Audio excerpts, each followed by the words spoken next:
오늘의 말씀의 제목은 오직이라는 그런 말씀으로 같이 하나님의 말씀을 나누기를 원합니다. 이 오직이라는 이 단어는 우리 개신교 교회들에게 있어서 매우 중요한 단어입니다. 마틴 루터가 종교개혁을 일으키면서 그가 내건 네 가지의 단어가 있습니다.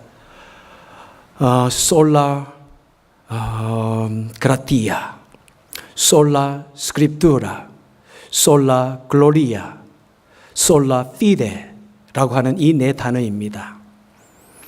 여기서 솔라라고 하는 말은 오직이라는 말입니다. 그래서 오직 은혜, 오직 성경, 오직 하나님의 영광을 위해서, 오직 믿음으로 라고 하는 이 네 가지를 가지고 종교개혁에 놀라운 그 부흥을 가져왔습니다. 그래서 우리 개신교 교회들은 이 단어들을 어떤 교단에 관계없이 우리 매우 중요한 신학적인 그 바탕으로 삼고 있습니다. 자, 그런데 이 오직이라는 이 단어가 우리 주님께서 승천하시기 전에 마지막으로 제자들에게 주신 이 말씀 속에서도 우리 한국말로 오직이라는 말이 들어가는 것을 보게 됩니다. 이 오직이라는 이 말은 원어로는 알라라는 그런 헬라어입니다. 그런데 이 알라는 여러 말로 번역할 수 있습니다. 첫째는 그러나 but이라고 번역할 수 있고요. 그 다음에 진실로, 확실히 등으로 번역할 수 있습니다. 영어로는 but으로 되어 있고 오늘 우리 읽은 이 본문도 아마 이 but으로 그러나라고 되어 있습니다. 그런데 우리가 대다수 주로 읽고 있는 성경 개정, 개역 이런 성경들은 우리 한국말 성경 대부분은 이 오직으로 번역하였습니다. 그런데 저는 여러 가지 번역 중에서 이 오직이라는 이 표현이 저는 상당히 좋은 것 같습니다. 옛날부터도 성경 구절을 암송할 때 오직 성령이 너에게 임하시면 하는 이것이 제 머릿속에 깊이 각인되어 있고 그래서 이 오직이라는 이 번역으로서 같이 하나님의 말씀을 나누기를 원합니다. 자, 우리 주님께서는 이제 승천하시기 전에 정말 마지막 중에 마지막으로서 제자들에게 주신 말씀이 무엇입니까? 바로 오늘 읽은 이 본문의 말씀입니다. 오직 성령이 너에게 임하시면. 그래서 이 오직 주님께서 우리에게 주신 말씀이 어떤 말씀인지를 같이 한번 생각해 보기를 원합니다. 먼저 첫째, 오직 성령이 임하시면, 오직 성령이라고 말씀하고 있습니다. 주님께서는 그의 제자들을 향하여 또 그의 백성들을 향하여 마지막으로 주시는 말씀이 뭐냐면은 너희들은 오직 성령을 받아라고 이렇게 말씀을 하고 있습니다. 이 예수님의 제자들은 예수님을 만난 후에 예수님을 전적으로 따라다녔습니다. 그들은 하던 모든 일과 모든 직장들을 다 버려두고 심지어는 부모와 처자까지도 떠나서 주님만을 쫓았습니다. 그들은 열심으로 주님을 따르며 봉사하며 하나님 나라를 전파하였습니다. 그리고 주님으로부터 모든 교육과 훈련을 많이 받으셨고 그리고 그들은 마지막에 주님께서 십자가에 달리신다고 말씀할 때 우리가 주와 함께 가서 죽겠나이다 이렇게 말하면서 죽음도 불사하는 그런 마음으로 주님을 따랐습니다. 적어도 그 순간만큼은 그 마음이 진심이었다고 생각합니다. 하지만 우리 주님께서 잡히시고 우리 주님께서 십자가에 달려 돌아가시자 그 모든 것이 완전히 헛사로 끝났습니다. 그동안 받았던 모든 훈련과 교육, 그 마음에 품었던 헌신과 열정, 죽음도 불사했던 그 용맹함도 아무런 의미가 없었습니다. 주님이 그들 곁을 떠나자 그들은 겁쟁이가 되었고 생명을 부지하기 위해서 뿔뿔이 흩어졌고 그로 인해서 그들은 패배의식으로 숨어 지내야 했습니다.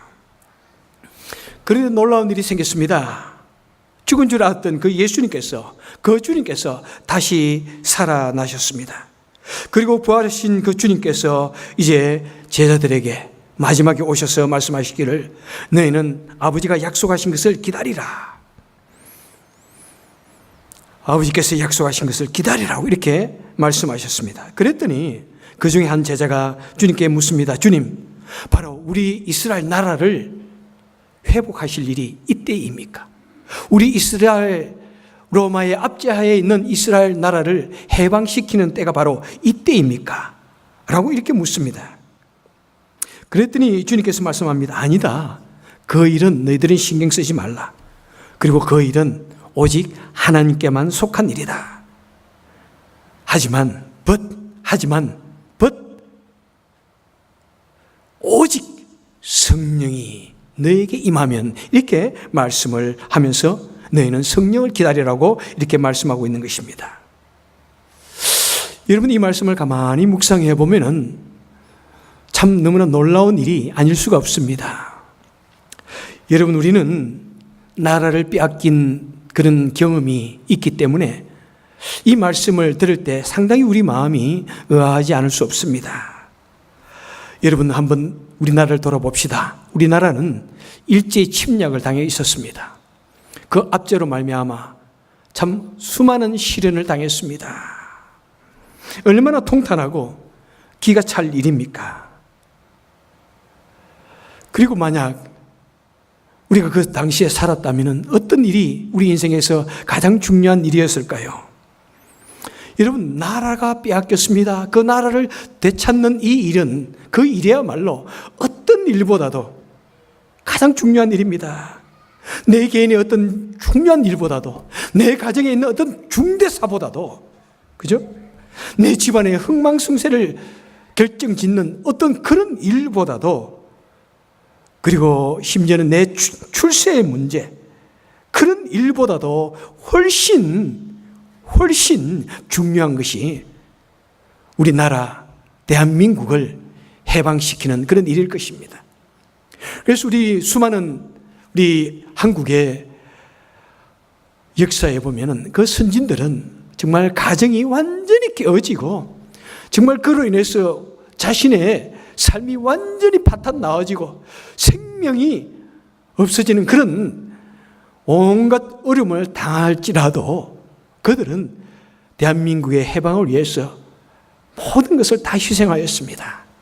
가정을 희생하였고, 부모와 처자까지도 다 희생하였고, 자신의 삶을 희생하였고, 그런 고통 속에서 저들은 대한민국의 해방을 위해서 모든 것을 바쳤습니다. 여러분, 얼마나 중요한 일입니까? 아마 여러분들도 그렇지 않습니까? 지금 우리 대한민국이 만약 어떤 어려움을 당해가지고, 만약 우리 대한민국의 국군의 문제가, 주권의 문제가, 나라가 위기에 처했다면은, 그래서 우리를 부른다고 한다면은 여러분 지금 군인들이 너무나 많이 희생되어져서 모자랍니다.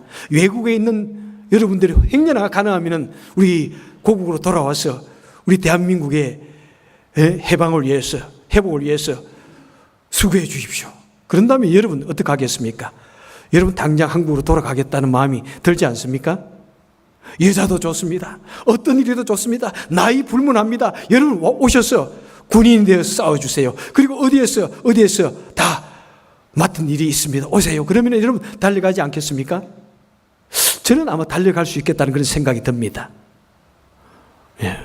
아마 여러분 많은 분들이 달려갈 그런 마음의 결단을 할 수 있을 것 같습니다.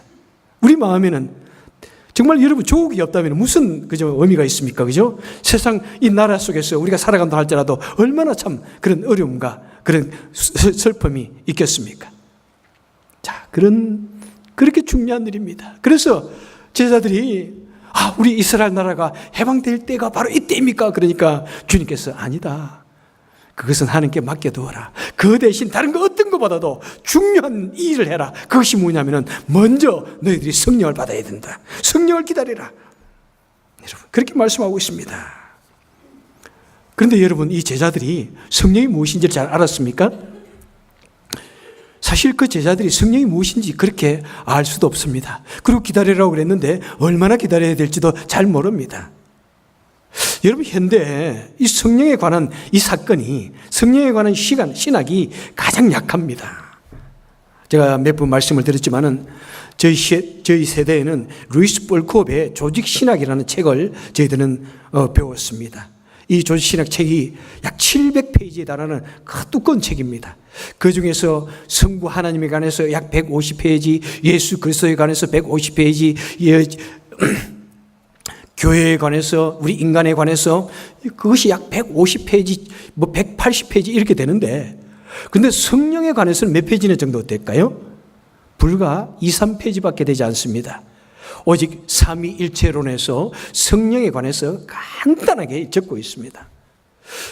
여러분, 이 조직신학이라는 것이 완성되어지는 그때만 해도 성령에 관해서 알지 못했습니다. 그래서 많은 우리 현대인들이 성령에 관해서 굉장히 많이 오해를 합니다. 어떤 예배의 분위기에 뜨거운 분위기 그 자체를 성령이라고 그러고, 내 마음에 솟아오르는 뜨거운 마음을 성령이라고 생각하고, 감정과 분위기와 이런 것을 혼돈합니다. 현대 많은 이단들이 성령 운동을 하면서 이단이 됩니다. 왜? 성령이 무엇인지를 잘 알지 못하니까. 수많은 이단들이 성령 때문에, 성령 운동 때문에 이단이 되어지고, 많은 교회들이 성령 운동하다가 이단이 되어지는 그런 것이 참 많습니다. 하물며 그런 시대에 예수님의 제자들은 성령이 무엇인지 잘 몰랐습니다. 하지만 그들은 예수님께서 성령을 기다리라고 말씀하셨기 때문에 그들은 기다렸습니다. 그냥 아무것도 모르고 기다렸습니다. 하루 이틀 사흘 모여서 기도하며 예배드리며 기다렸습니다. 그런데 가만히 날짜를 계산해 보니까 약 일주일을 기다렸습니다. 예수님께서 부활하시고 40일이 지났고, 그 다음에 무덤에서 3일이 계셨고, 그 다음에 50일째는째 성령의 강림이 있었기 때문에 계산을 해보면 약 일주일 동안 저들이 열심으로 마가의 다락방에 모여서 기도하였더니, 그때 일주일 되는 그때 오순절날 갑자기 하늘로부터 강력한 태풍과 같은 바람의 소리가 들렸습니다. 그 다음에 번개불이 갈라지는 것 같은 그런 모습이 보이더니 사람들의 머리 위에 이렇게 임하는 것을 보여주었습니다. 그랬더니 놀라운 일들이 생겼습니다. 갑자기 사람들이 이상한 말이 그 입에서 나옵니다. 그들이 그 마음이 뜨거워서 견딜 수 없어서 그 길로 마가의 다락방을 떠나서 길거리에 가서 막 내 입에서 나오는 말을 큰 소리로 외쳤습니다. 그랬더니 오순절 절기에 디아스포라가 되어져서 흩어져 있던 많은 유대인들이 그때 돌아왔는데, 그런데 가만히 어디에서 소리가 들립니다. 내 동네에, 내 나라의 말소리가 들립니다. 내가 살아가고 있던 그 지역에 어떤 말소리가 들립니다. 그 말소리 듣고 그 사람들이 몰려들었더니 그 예수님의 제자들이 자신들이 알지 못하는 말로 막 하는데, 가만히 듣고 보니까 예수님이 바로 구원자시다. 예수님이 바로 메시아시다. 예수님이 바로 우리가 그렇게 기다리던 그 메시아시다. 누구든지 예수를 믿으면 구원을 얻을 것이다 하는 그 말이 들려옵니다. 그 말씀을 듣는 순간에 마음속에 놀라운 일이 생겼습니다. 그 말씀이 믿어졌습니다. 가슴이 뜨거워졌습니다. 예수를 믿기 시작하였습니다. 오순절 마가의 다락방에 있었던 그 놀라운 성령 강림의 사건으로 말미암아 순식간에 예루살렘 전체에 하나님의 말씀이 들어갔고 복음이 전달되어졌고, 수많은 사람들이 주님 앞으로 돌아왔습니다. 수많은 사람들이 예수님을 믿게 되어지자, 그때까지 예수님께서 부활하신 이후에 전전긍긍하고 있던 로마의 관원들과 제사장의 무리들과 유대인의 무리들이 갑자기 대이머전시가 되어졌습니다. 일어났습니다. 갑자기 이 예루살렘 전체에 예수를 믿는 사람들이 막 늘어나기 시작합니다. 그래서 그 복음을 전하는 예수님의 제자들을 잡아서 문초를 하기 시작합니다. 너희들이 도대체 무슨 말을 하는 것이냐? 다시는 너희들이 예수의 이름을 전파하지 말라고 강력하게 그들에게 경고합니다. 여러분, 이 사람들은 누구입니까? 예수님을 십자가에 못 박아 죽인 사람입니다. 그리고 예수를 믿는 사람들을 잡아서 지금 옥에 가두고 있는 그런 무서운 시기입니다. 그들은 그 예수님의 제자들도 죽일 수 있는 그런 죽음의 권세를 가진 무서운 사람들입니다. 여러분, 예수님의 제자들은 처음에 예수님께서 십자가에 달리시자 그들은 두려워서 다 도망을 갔습니다. 심지어 베드로 같은 경우에는 연약한 계집종 앞에서 예수님을 모른다고 부인하였습니다. 저주하며 모른다고, 맹세하며 모른다고 부인하였던 그런 사람이었습니다.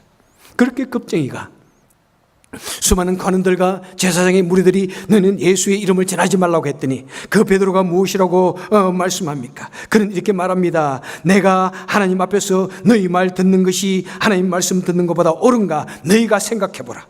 우리는 보고 들은 것을 말하지 않을 수 없다. 그러면서 그들 앞에서 하나님의 복음을 그리스도가 곧 예수님이 곧 그리스도가 되심을 전파했던 것입니다.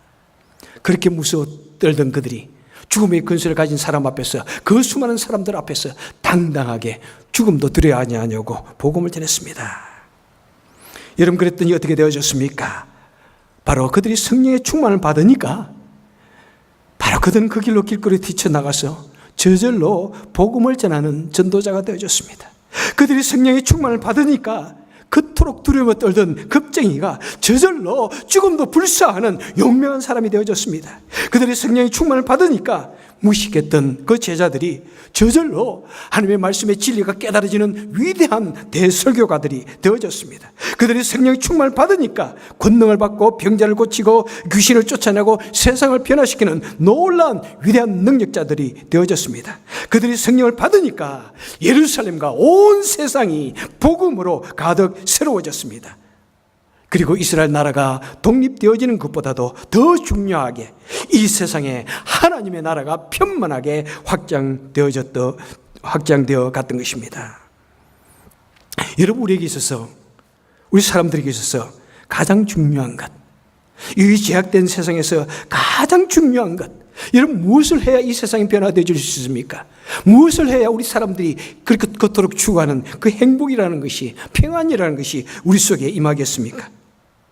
여러분, 이 세상에 어떤 중요한 것보다도 어떤 운동이나 어떤 지혜나 어떤 학문이나 어떤 우리 사람들이 갖기 원하는 그런 행복의 그런 일들보다도 가장 긴급하게 가장 필요한 것은 무엇이냐면은 오직 성령을 받는 것입니다. 여러분, 우리가 성도가 성령 충만을 받으면 사람이 변화되어지는 것입니다. 한 사람이 변화되어지면 그 가정이 변화되어지는 것이고, 그 가정이 변화되어지면 사회가 변화되어지는 것이고, 전혀 복음을 받아들이지 않는 그 나라들이 변화가 되어지는 것입니다. 제자들이 성령을 받고 세계를 가슴에 품었더니 어떻게 되어졌습니까? 그 나라 이스라엘 나라가 회복되어지고 해방되어지는 그것이 문제가 아닙니다.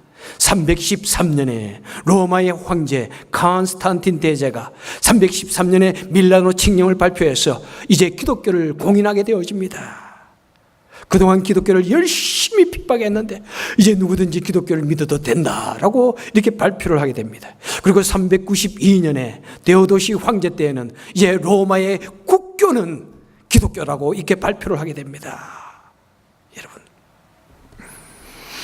한 작은 나라 이스라엘이 해방되어지는 것이 중요한 것이 아니라 한 사람이 하나님 앞에서 성령의 충만함을 받을 때, 그리고 한 사람이 변화되어져서 그 지역 사회를 변화시키면은 바로 이 복음의 능력이 세계를 변화시키는 것입니다. 여러분, 그랬더니 그 로마가 복음화되어지고 그 복음의 진리가 온 유럽을 휩쓸고 지나가고 미국을 휩쓸고 지나가고 온 세계를 점차적으로 복음으로 가득 채우고, 이 복음의 진리가 온 세계를 향하여 강물처럼 도도하게 흐르게 된 것입니다. 그래서 여러분, 우리는 이 땅에 살아갈 때 우리 육적인 어떤 문제보다도, 여러분, 우리 육적인 대한민국의 이런 회복이나 어떤 해방이나 이런 엄청난 그 일보다도 우리가 정말 마음에 품어야 할 것은 무엇입니까? 성도가 성령의 충만함을 사모하고 성령의 충만함을 받는 이것이야말로 가장 중요한 것입니다. 여러분, 우리 대한민국이 경제가 발달하고 온 세계가 경제가 발달하고, 그래서 모든 사람들이 경제의 대호황을 누리고 부국이 되어지고, 그런 것보다도 더 중요한 것이 무엇이냐? 여러분, 바로 성령을 받는 것입니다. 여러분, 이 세상에 어떤 인간적인 그런 법을 만들고 그런 규칙을 만들고 대개혁을 일으키고 훌륭한 대통령이 나오고 놀라운 일들을 하는 그것보다도 더 중요한 것은 사람들의 마음속에 성령이 심어지는 것이고 성령의 능력을 경험하는 것이고 성령으로 말미암아 새로워지는 것입니다. 여러분, 그래서 여러분의 삶의 목표는 무엇입니까? 무엇을 위해서 달려가고 있습니까? 무엇을 위해서 일주일 동안 달렸습니까? 무엇을 위해서 마치 경주마가 눈을 가리고 앞을 향해서 달려가듯이 쉼없이 가쁜 숨을 몰아쉬며 달려왔습니까? 여러분, 그 어떤 것을 쟁취하기 위해서, 가지기 위해서 노력하는 것보다 우리 주님께서 말씀하십니다. 그러나 너희는 오직 성령의 충만함을 받으라고 우리에게 말씀하고 있는 것입니다. 여러분, 정말 이 세상에 어떤 목표를 가지고 사느냐, 어떤 행복을 위해서 추구하느냐, 그것보다도 한번 2017년도 이 하반기 시작되어졌습니다. 이 2017년도 하반기에 성령의 충만함을 갈구하시고 성령의 능력을 한번 경험할 수 있기를 바랍니다. 지난주는 성령 강림 주일이었습니다. 그리고 지난 주일에 단기 선교팀을 파송하면서 일주일 동안 가만히 생각해 보니까 이 성령 강림 주일에 우리 교회가 단기 선교팀을 파송하는 것은 너무나 의미가 있다는 생각이 들었습니다. 그리고 또 우리 전선배 목사님께서 이렇게 또 간단하게 이 선교에 관해서 우리에게 이렇게 도전을 주십니다. 여러분, 참으로 우리 마음속에 성령이 충만함을 받을 때 여러분, 이 세상이 하나님의 놀라운 나라로, 하나님의 나라로 회복되어지는 것이고 하나님의 영광이 이 세상에 회복되어지는 것입니다. 그래서 우리 성도는 무엇보다도, 여러분 기도하실 때 앞으로 무엇보다도 간절히 성령을 위해서 기도하시고 성령의 충만함을 경험하시길 바랍니다. 자, 두 번째로 이 오직이란 말은 무엇입니까? 이 오직이란 말은 이제 문장의 마지막에 나오는 너희가 오직 성령이 너에게 임하시면 너희가 권능을 받고 예루살렘과 온 유대와 사마리아와 땅끝까지 이르러 내 증인이 되리라. 내 증인이 되리라. 오직 내 증인이 되리라. 이렇게 말씀하고 있습니다. 바로 이 증인이라는 말을 지금 수식하고 있는 것입니다. 그래서 여러분 무엇입니까? 오직 성령, 그 다음에는 오직 바로 증인의 삶이라는 것입니다. 여러분, 하나님께서 우리를 부르시고 우리에게 성령을 주시는 그 목적이 있습니다. 그것은 무엇입니까?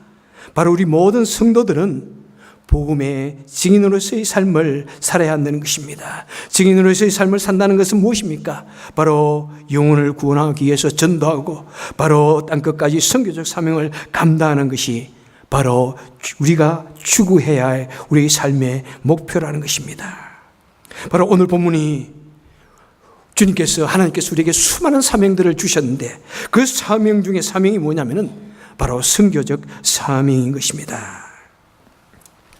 이 사명은 우리 주님께서 부활하신 후 승천하시기 직전에 마지막 중에 마지막 유언같이 우리에게 주신 대명령인 것입니다. 이 사명은 우리 주님의 최후의 명령이요 최고의 명령이요 바로 우리에게 꼭 당부하는 마지막 한 가지를 당부한다면 바로 주시기 원하시는 말씀이 이 말씀인 것입니다. 그래서 이것을 일컬어서 예수님의 지상명령이라, 대명령이라, 수프림 맨데이트라고 이렇게 말씀합니다. 여러분, 우리 사람들은 말이죠, 마지막 부모님이 나에게 주신 이 말씀 한마디, 유언과 같은 말씀은 내 마음속에 깊이 새깁니다. 때로는 일생 동안 나쁜 아들로 살았지만은, 불효자로 살았지만은, 그래도 마지막 주신 가장 중요한 말씀 하나 유언으로 주실 때 그 말씀에 마음속에 새기면서 그 말씀 정말 이루기 위해서 살아갑니다. 그토록 못됐던 청개구리. 청개구리 누굽니까? 무조건 엄마가 말을 하면 거꾸로 동쪽으로 가라 그러면 서쪽으로 가고, 서쪽으로 가라 그러면 동쪽으로 가고, 남쪽으로 가라 그러면 북쪽으로 가고, 공부해라 그러면 가서 놀고. 만약 그 엄마 청개구리가 조금 더 지혜가 있었으면 놀아라 그랬으면 아이가 열심히 공부해가지고 훌륭한 역사에 남는 청개구리가 됐을 것인데, 하여튼 아무리 공부하라 그래도 공부하지 않는 그 아들. 그런데 어머니가 마지막 죽으면서 말을 했더니 그 어머니 말씀 듣고 뭐 사람이 됐다는 거 아니에요. 청개구리도, 그 나쁜 청개구리도 마지막 부모의 유언을 지켰습니다. 여러분 믿는 자는 적어도 최소한도로 지켜야 할 것이 있습니다. 무엇입니까? 예수님의 마지막 유언입니다. 그것이 무엇입니까? 마지막 유언은 무엇입니까? 성령을 받고 내 증인의 삶을 살아라 하는 이 말씀입니다.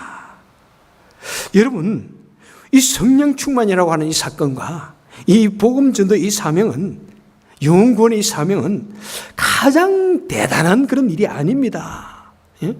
믿는 자들이 해야 할 가장 대단한 사명이 아닙니다.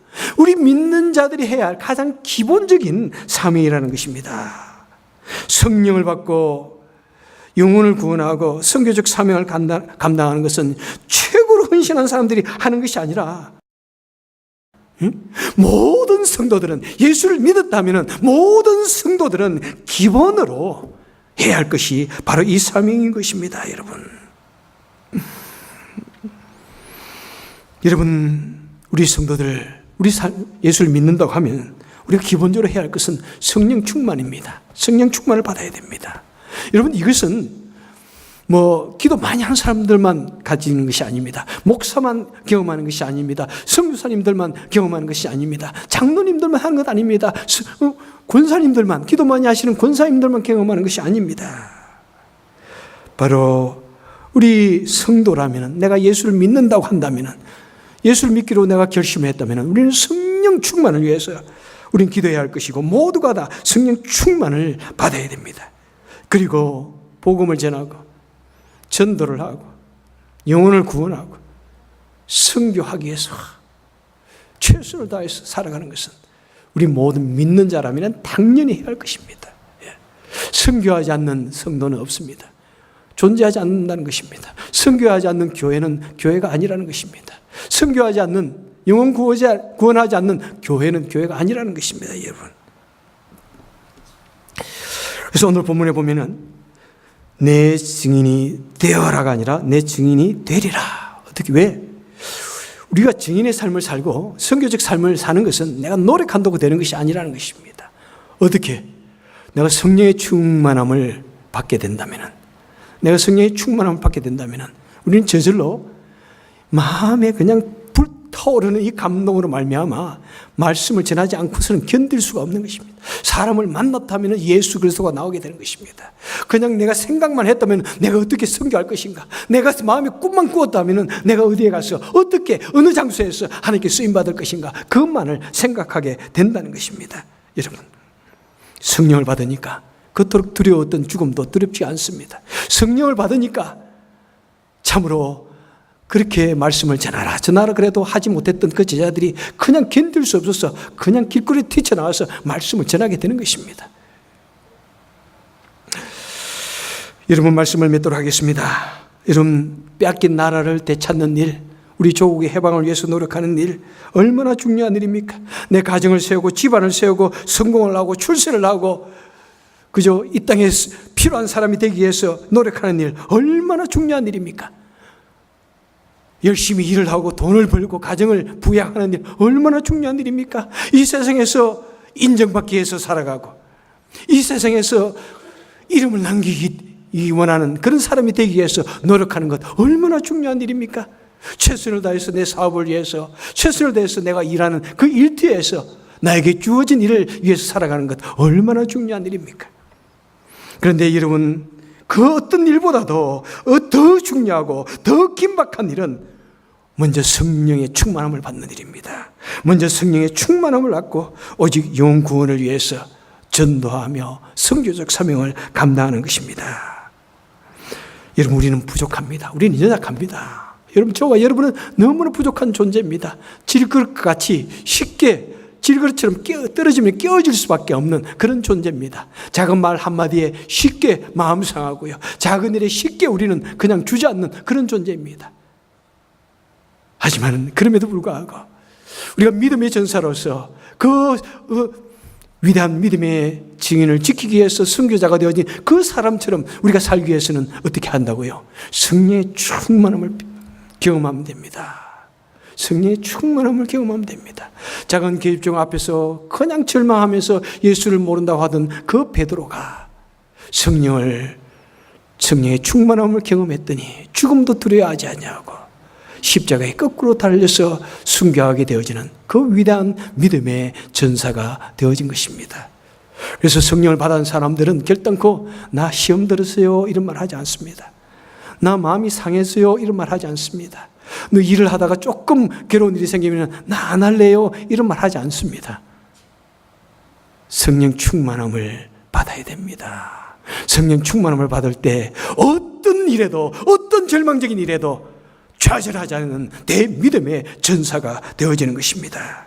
그래서 우리는 어떤 일이 있어도 먼저 성령의 충만함을 받아야 됩니다. 성령의 충만함을 받을 때 능력도 받고 증인의 삶도 살고 하나님 일을 감당하는 것입니다. 여러분, 주님의 최후의 명령은 우리 성도의 최우선의 순위가 되어야 하는 것입니다. 여러분, 주보 뒷면에 우리 교회의 목회 비전 세 번째, 네 번째 보니까 세계를 향하여 어떻게 한다고요? 주님의 마지막 명령이 우리의 우선순위가 되기 원한다. 이것이 그냥 형식으로 말로 있는 것이 아니라 이제 정말로 우리 올해 우리 단기 선교를 시작했습니다.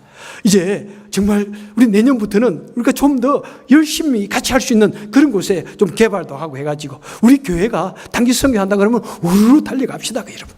그리고 저도 열심히 또 선교의 어떤 비전을 가지고 그 일을 감당할 것입니다, 여러분. 이 일을 위해서 우리가 달려갑시다. 여러분, 우리끼리 여기 모여가지고 너무 좋아요, 너무 편안해요, 너무 사랑해요, 그렇게만 하고 있으면 안 돼요. 우리끼리만 좋아하고 있으면 안 돼요. 계속해서 우리끼리만 좋아하면 어떻게 됩니까? 손톱이 안으로 자라다가 어떻게 됩니까? 나를 찌르게 됩니다. 서로만 쳐다보고 있으면 나중에 서로에게 있는 단점만 보입니다, 여러분. 자, 계속해서 우리 눈을 바깥으로 바라보아야 됩니다, 여러분. 우리끼리만 서로 바라보고 있으면 자꾸 상처 주고 상처 받을 일만 생깁니다. 우리의 눈을 바깥으로 바라보고 하나님께서 우리에게 주신 이 마지막 이 명령, 너희가 성령을 받고 오직 성령을 받고 오직 선교의 일을 감당하는 것, 이것이 우리 성도들가 가져야 할 가장 기본적인 일이라는 것을 생각하면서 여러분이 만약 예수 믿는 사람이라면 이것을 마음에 품고 우리의 삶이 변화되어지고 우리 주위를 변화시키는 위대한 믿음의 전사들이 되시기를 주님의 이름으로 간절히 축원해 드립니다. 기도하겠습니다. 사랑과 은혜가 많으신 하나님 아버지, 참 감사합니다. 우리 교회가 참 미국 땅에서도 가장 외진 곳에 있는 우리 교회, 가장 참 소외되어진 것 같은 우리 교회, 가장 작은 것 같은 우리 교회, 하나님, 우리 교회가 온 세상을 품에 안기를 소원합니다. 작은 지역에서 혼자서 살아가는 것이 아니라 온 세상을 교구로 삼고 온 세상을 가슴에 안고 저들 향하여 나아가는, 그래서 이 지역이 너무나 좁고 우리 교회가 너무나 주의를 충실히 감당하여서 수많은 곳에 알려지고 나아가는 우리 교회가 되기를 소원합니다. 하나님, 우리에게 비전을 주옵소서. 우리 마음을 붙들어 주시옵소서. 우리 모두가 다 내가 어떻게 사랑받을 것인가, 사람들이 나를 어떻게 알아줄 것인가, 내가 어떻게 높아질 것인가, 그런 것에 신경 쓰지 않냐고, 내가 어떻게 성령의 충만을 받고 하나님께 쓰임받을 것인가. 그래서 때로는 우리에게 시험이 오고 절망이 오고 고통이 올지라도 그런 것에 조금 더 개의치 않냐고 주의 일을 충실히 감당하는 위대한 사람, 믿음의 사람이 되기에 주의 부족함이 없게 하여 주옵소서.